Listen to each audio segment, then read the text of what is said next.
Simula pa lang, lumabas ang title card. Is it wrong to try to pick up girls in a dungeon? Hattie 3. Tanda na nagsisimula na ang episode at ready na tayong pumasok sa kwento. Pagpasok nila sa nakuha nilang hideout, sinalubong sila ng isang masigla at mainit na pagtanggap.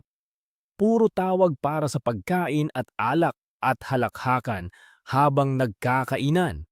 Sabi ng mga sinos na ipagdiriwang nila ang pagdating ng kanilang bagong kin at ng unang human guests, kaya todo ang handa. Si Belle nga napatingin lang at napaisip kung parang panaginip ang lahat. Sa gitna ng saya, umamin si Wiene na niligtas siya ni Belle at umusbong agad ang papuri. Tinawag siyang mabait at pinakyut bilang Belchchi. Habang hinihikayat siyang kumain, binigyang diin din nila na bihira raw ang mga pagkaing ito sa surface, kaya lalo ang saya at pagbabahagi ng nasa mesa. Medyo awkward na usapan ang sumunod habang nagkukwentuhan sila sa loob ng nayon. May nagsorry tungkol sa punching earlier, tapos ibang senos nagsabi rin na ginawa nila yon. Parang collective apology na binabalot ng tense na hangin. Nagtanong yung isa kung equipment ba yun galing sa adventurers. Sinagot na oo, loot daw mula sa mga ignorante nilang adventurer na umatake. Napag-usapan din kung gaano kagaling ang human weapons kumpara sa natural na materyales.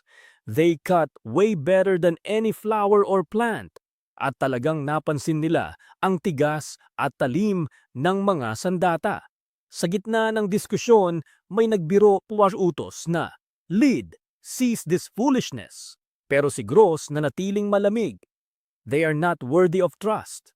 May sumagot na pinaalala na sina Belle at ang grupo nila ang nagprotekta kay Wiene at na sinabi raw iyon ni Fels at may pasensyang paumanhin din dahil pumili sila ng rough route kasi lahat ay naging on edge nang marinig na may humans na pupunta. Buo ang halo ng pag-aalala at pagdududa. Appreciation sa tulong ng humans, pero hindi nawawala ang pagkabahala at reserbasyon sa tiwala. Sa gitna ng welcome at kwentuhan, lumabas ang malaking reveal. Hindi lang basta guild ang nakakaalam ng Xenos. Ang patron god na si Uranus mismo ang nasa likod ng mga hakbang para protektahan at subukin sila. Sinabi ng Xenos na may mga measures para hindi sila ma-expose at madalas ay nagpapadala rin ng food at weapons. Pero higit pa doon, Uranus ang nag-ayos ng mission para makita ng personal what the people sheltering one of our kin are really like. Dahil doon inidiretso nila ang pagpunta sa surface bilang isang test. At nang marinig nila ang tungkol kay Belle at sa group niya, may napumulitik na pag-asa na maaaring magbago ang relasyon ng people at monsters. Uranus mismo interesadong malaman kung si Belkun at ang iba ang magiging bridge na magpapahalaga sa existence ng monsters. Si Fels naman nagpahayag na lahat ng ito ay ginawa sa kanyang discretion at humingi ng paumanhin ng masamatsyam silang na-detect na may nag-shadow sa kanila. Natinukoy na may kinalaman sa ikilos. Si Dix Perdix, Hazer, noon pa level 4, pero nag-scatter ang kanyang grupo at umalis. Binaling din nila ang problema ng exposure. Kung mahahayag, mawawala rin ang lugar ng pamilya mo sa town, parang nangyari sa Sinos. Kaya malinaw na delikado at seryoso ang sitwasyon. Pero may bahagyang pag-asa rin dahil sa intensyon ng test ni Uranus. Importanteng context. May human na actively sumusunod sa Xenos. Ang Ikelos Familia. Na-notice sila habang nagtatail, sinabing hindi nila naituloy ang pag-follow kasi nag-scatter at tumakbo ang grupo. Ang leader na na-name ay Dix Perdix, may titulong Hazer at sinabing captain siya ng familia. Kahit 10 taon na ang nakakaraan, level 4 na raw siya. Nabanggit din na shaking off the Hermes Familia took everything we had. Kaya halata ang hirap nila at may takot na kung malaman na sila ang nag-smuggle ng monsters. Papasok ang guild. Sa dulo ng exchange, malinaw na babalik ang pursuit. the hunt is back on. So concrete at pangalanadong human adversary ang nakabantay sa Xenos. May isa pang Diyos na lumitaw sa usapan, si Ganesha. Bigla siyang nagpakilala at sinabi na, sa kagustuhan ni Oranos, siya ang nag-host ng mga monsters para mabawasan ang pagkasuklam ng mga tao. Isang covert way para itago at protektahan ang Xenos. Nakakagulat yun nga. May reaction na you can't be serious at tinawag pa itong pinaka-shocking na revelation. Kasunod noon, ipinakilala rin si Fels. Sabi niya na ang pangunahing trabaho niya ay i-convey ang communications between Oranos at kay Lid at sa Xenos at binabantayan nila ang grupo kasama ang Dragon Maiden sa loob ng mga nakaraang araw. Sa madaling salita, hindi lang Oranos ang gumagalaw sa likod, may secret cooperation sa pagitan ng mga Diyos at si Fels ang liaison na nag-uugnay at nagbabantay. So ito ang malaking reveal. Si Fels mismo ang nagpakilala. Sabi niya, I am Fels at ang trabaho niya ay i-convey ang communications between Oranos at kina Lid at ng Xenos. Sinabi rin niyang ilang araw, specifically for the past 7 days, binantayan niya sila at ang Dragon Maiden. May remark din na Fels has eyes all over the place, kaya pwede silang kontakin anytime. Nagulat agad ang mga Xenos. May nagsabi, a monster, a Spartoy. Pero nakorek agad ng iba na dating human daw si Fels, a former human. Unti-unti niyang inilahad na siya mismo ang natira mula sa isang sage. May koneksyon sa tinatawag na Philosopher's Stone at sa paghahangad ng eternal life. Inamin niya na nangabuhayan siya ng secret formula para maging undying at regenerative. Sinabi niyang naging a living ghost siya. At ngayong kilala siya bilang Fels the Fool. Huling bahagi ng paliwanag niya, nasa tabi siya ni Oranos at observes the shifting of the ages. Una niyang nakakontak si Lid and the others mahigit 15 years ago. Doon nila tinawag ang grupo na Xenos at tinulungan siyang bumuo ng isang community para shelter their kin born of the dungeon. Desde noon, para hindi sila mahanap ng ibang monsters, gumagalaw sila sa labyrinth, naghahanap ng bagong kasapi, habang sabay-sabay na nabubuhay. Sa madaling salita, si Fels ay hindi ordinaryong tagapayo. Isang dating human sage na naging undying observer, liaison ni Oranos at instrumental sa pagbuo at pagbabantay sa Xenos. Nakakaawe pero may halong anis dahil hindi mo talaga alam kung anong klaseng pagkaandaying siya. Dito nalinaw kung ano ang pinanggalingan ng grupo. Ang Xenos community nakatira sa isang unexplored territory sa loob ng dungeon.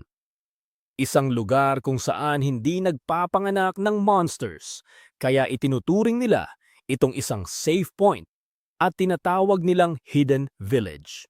Sinabi nila na may ilang spaces na ganito sa dungeon at may humigit kumulang 40 Xenos na naninirahan dito.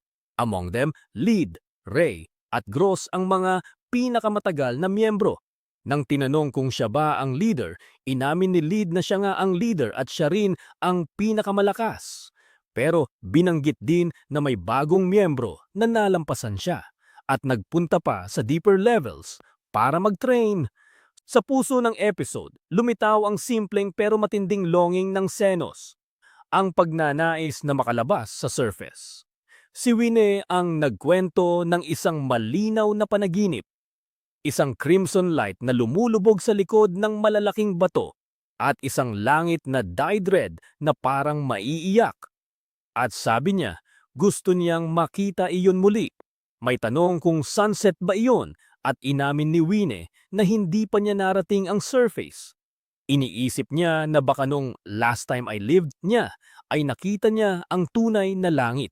Napansin din nila na may mga Xenos na biglang natutong magsalita ng mabilis. Parang nire-recall nila ang pagsasalita mula noon. Habang nagsasalita, inilarawan niya ang sensasyong nanlalamig ang katawan. May puwang sa dibdib at kitang-kita niya yung mga taong parang malalim ang pagnanasa. Isang matinding, malungkot na paghahangad. Nang nagkwento siya ng kanyang mga hangarin, sinabi niyang gusto niyang subukang palawakin ang kanyang pakpak sa isang world of light at higit sa lahat, ang gusto niyang maranasan ay mayakap ng taong mahal niya. Sumagot ang grupo na alam nila ang sitwasyon. Outcasts sila, neither people nor monsters, at ang dungeon ang nagbigay buhay sa kanila. Parang inihanda ng isang mom ang lugar bilang kanlungan. Ang mga linya ni Wiene at ng iba ay nagbigay diin sa isang payak, pero matinding tema, ang pagnanais na masilayan ang liwanag ng surface at ang simpleng pag-asang magkaroon ng yakap at pagkakabuo. Simple, pero matinding revelation.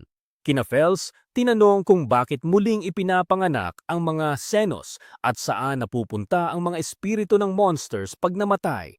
Siya mismo ang nagsabi na ang ina ng mga monsters ay ang labyrinth, ang dungeon, at doon raw bumabalik ang kanilang mga espiritu para ipanganak muli sa ibang anyo, sa kailaliman ng maze, hindi raw basta-basta.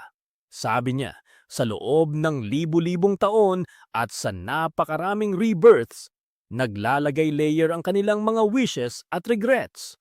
Unti-unti, ang mga hinahangad at pagsisisi ng maraming buhay ay nagsasama-sama at sinusubukang baguhin ang kalikasan ng kanilang mga souls. Fels umamin na ito'y hula pa lang, pero confident siya sa paniniwala niya. At binanggit pa niya na maaaring dahil ito sa tindi ng yearning ng monsters o kaya naman ay dahil sa kalooban mismo ng dungeon.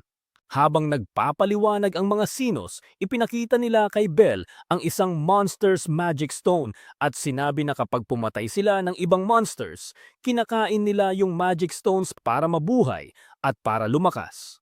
Practical talaga ang dahilan nila. Ginagamit nila ang mga bato na yon bilang source ng power kapag inaatake.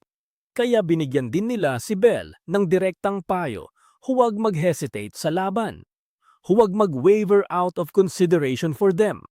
Kung mag-atubili ka kapag kailangan kumilos, sinasabi nila, pwede kang mamatay. Maliwanag, ito ay survival method ng Senos at isang malinaw na pagtaas ng personal stakes para kay Belle. Kailangang decisive siya sa fight para hindi malagay sa panganib. Pagkatapos ng sandaling saya, tawag kay Belle at paghahandang umuwi. Biglang naging tense ang eksena. Ilang senos ang humawak at pilit kinukuha si Wiene. Sinasabing mas ligtas siyang manatili sa dungeon dahil pinahirapan daw siya sa surface at baka maulit yon.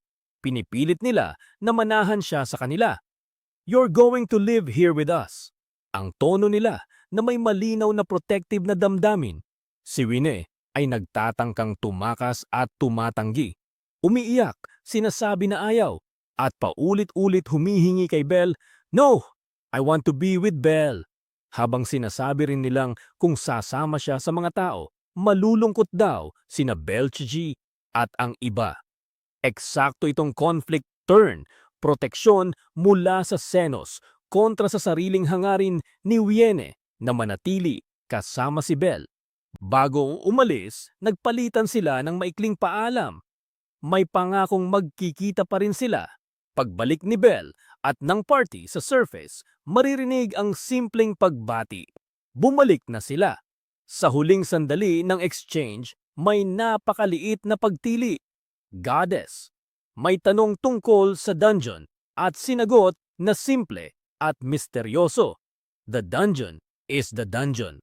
Isang maikling, makahulugang paalam na naglalagay ng hangarin at ng bantayog ng misteryo ng dungeon habang naglalakad sila pauwi. Habang naghahanda ang Senos na lisanin ang tagong village nila, si Fo ang nag-aayos ng oras at naguutos.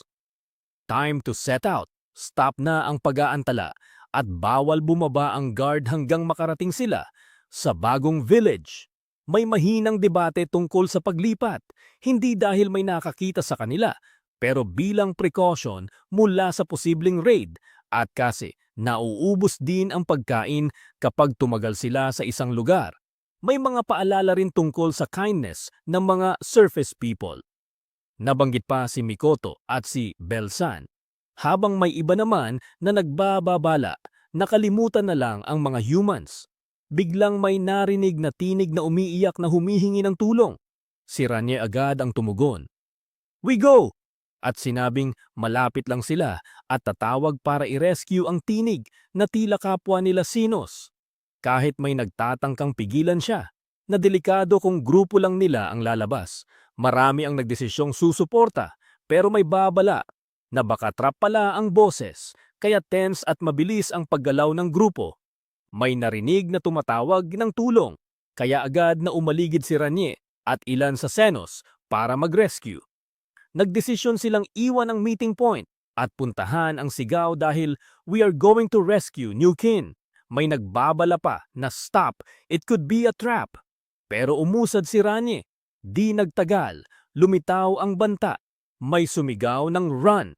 at may nagtaont na parang sinisismulan sila. "So you really can cry, you monsters."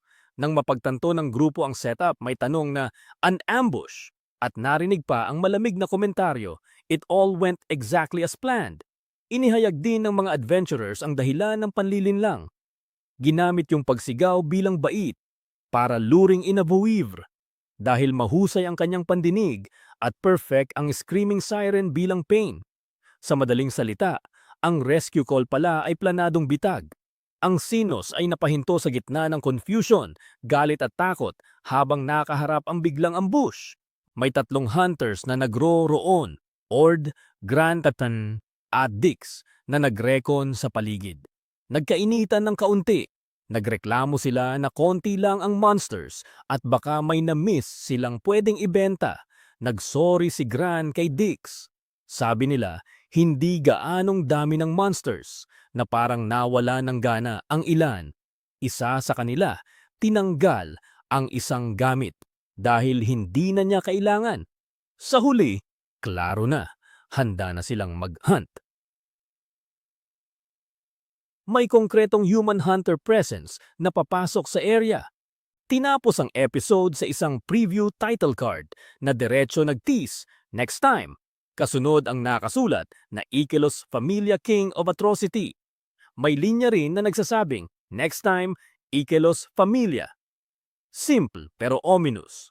Malinaw na ang susunod na episode nakafocus sa Ikelos Familia at nag-iiwan ng unsettled na pakiramdam para sa kung ano ang darating.